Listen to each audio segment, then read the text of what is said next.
Okay, I'm gonna try this again. I left out some things when I did this just then. Okay, basically, the people at Geekvolution, they do this other show called Let's Do This Again. I've tried this about 5 or 6 times and I usually leave something out or realize I haven't come up with something for something. But, okay. So basically what they're going to do is a reimagining of the third Christopher Nolan Batman movie. And they're going to give their pitches. I thought I'd give mine, because I think my fans, my close to 500 subscribers, would like to know, hey, you liked Dark Knight Rises, but what if they wanted to do it a bit differently? Well, here's my pitch on how I would do that differently. Alright, so the name of my movie is not going to be The Dark Knight Rises. It will be called The Caped Crusader. Okay, and basically, the reason for that is, well, we've had Batman Begins, we had The Dark Knight, now it's The Caped Crusader. Okay, so, basically, we need to fill in a few gaps. Okay, the first thing we're going to do is basically Bruce comes back from his situation at the end of The Dark Knight, wounded. Now, basically, what happens is Bruce also, his physical injury also manifests a psychological one. Basically, what's going to happen through this film is he's going to reflect on everything that's happened. Well, one of the other things that's going to happen is we're going to see some stuff that happened in Batman Begins that we didn't see in Batman Begins. Basically, while he was at his place there, he was out there at Nanda Parbat, he fell in love. Now this is something, whoa, hang on, what happened, hang on, how did that happen, what's going on there? Well, the reason for that is, well, we need to reveal something. And we see what's happened. And basically, we kind of do a flashback to that event as well. And basically, we find out that his love interest there died. And we reveal it's Talia al Ghul. And, well, we're led to believe that she's dead. So, that happens. Intercut between these flashbacks and stuff is what's going on in Gotham right now. The Dent Act has been passed, but also there is still some elements of organized crime. They come to a meeting with a TV guy, similar to what happened in The Dark Knight. Sorry, this chair is absolutely shit. I lean forward, it tends to tilt forward too far. And it squeaks. So, yeah. The TV guy is Black Mask. And it's not the guy that's has the burnt face mask on. No, he's just wearing the black mask because he's somebody of some influence in Gotham as well. Sorry, I don't know who. Let me quickly bring that up. Anyway, while that's going on,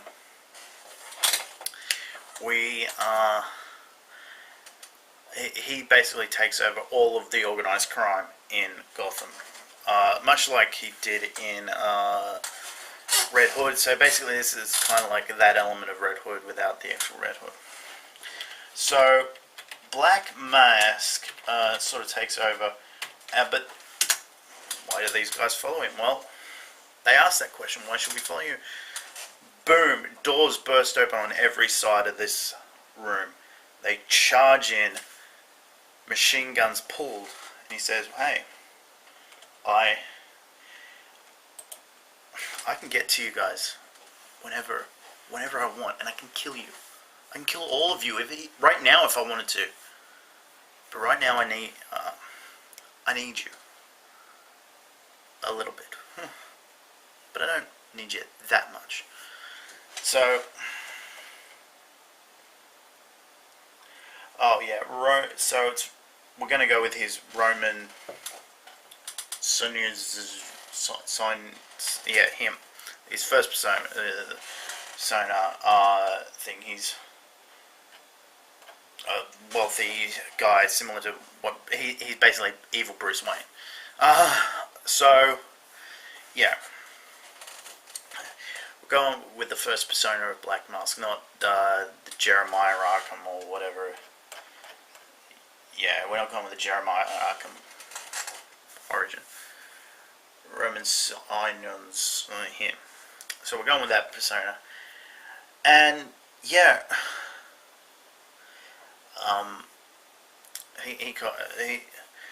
he takes over, and they do pretty well. We have some like mini montages of them doing stuff, like drugs and robbing places and standover and all that. And the police are completely overwhelmed by this. They're basically they're pushed with the Dantec, but then Black Mask sort of pushed back with that. In a cut, even between that, there's a third little storyline in this, is that Jack Ryder, a reporter, has come across some stuff that leads him to believe, hey, Batman's innocent. We've got this Dent Act, and it's affecting all these people, but and he's questioning its enforcement, because it's also had some bad side effects. So the police have a little bit too much power, in his opinion, and we can kind of do something about that. Basically, people that have committed minor offences have sort of been swept up in this and serving longer sentences than maybe they should. Okay? Innocent people that are caught up in this situation that are serving 10 years when they normally would only serve 2, sort of thing. And he's questioning that as well. So, yeah, that's the reason why he's doing this. And he gets some help from some forensic experts to sort of place that no, Batman didn't do these crimes. He reveals it. It's pretty soon after. There's a riot in a local town. The police fighting against this new mega organised crime force, and now they're overwhelmed. But before all that happens, we reveal that Talia is still alive and has a baby. Twist anyone. That's because she's the one working with Black Mask. She's the one that we reveal also was led Jack Ryder on this whole thing. And meanwhile, Bruce, who's trying to rehabilitate and is seeing all this, and he's trying his best as Bruce Wayne to sort of put things back into favor for them, and he was supportive of the Dent Act and everything. He did everything he could as Bruce Wayne. Comes out and says, well, hey, I thought I did all I could as Batman, but I still need to do more. He comes out, he's fully rehabilitated. He doesn't know that Talia's behind all this. He storms into Black Mask's office, figures out who he is. He's been doing that. He's been doing some behind the scenes stuff, trying to figure out who's behind all this, and he actually uses his detective skills behind everything to figure out who Black Mask is, and he comes across them. And yeah, he has to use his detective skills this time a little bit more than his ninja skills. that this is sort of like what this type of movie is. It's because he's out of the picture as Batman for a while. He can't go beat people up, but he can use his mind and everything. That was probably more the way this is going to go, rather than the boom boom boom normal Dark Knight route.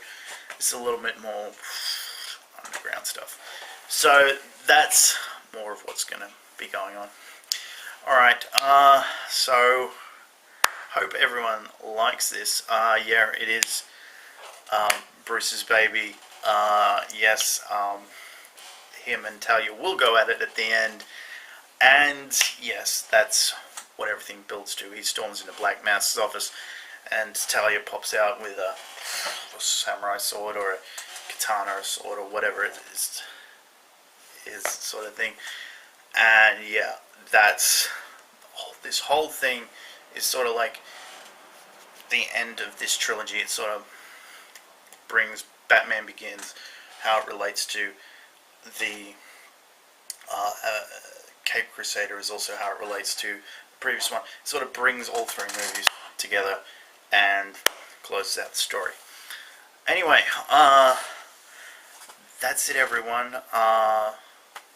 That's my pitch, and yeah, I think that it comes together a little bit just as well as everything that Eric and his buddy do. But yeah, I heard they were doing this, and I thought, hey, I gotta do my pitch now as well. So yeah, I'm gonna do this. I'm gonna send this off. Hopefully they get a chance to see it. If they don't, I'm gonna copy and paste it into their response thing. I hope they get a chance to see it, but I know certain links get suppressed if you post them in the comments. Hopefully they get a chance to see it, but I'm going to post it a couple of places so they can at least get a chance to see it. Alright guys, hope you all enjoyed this. That's my pitch for the Cape Crusader, which is the third, would have been my third pick for the Nolan trilogy. Alright, see you all later.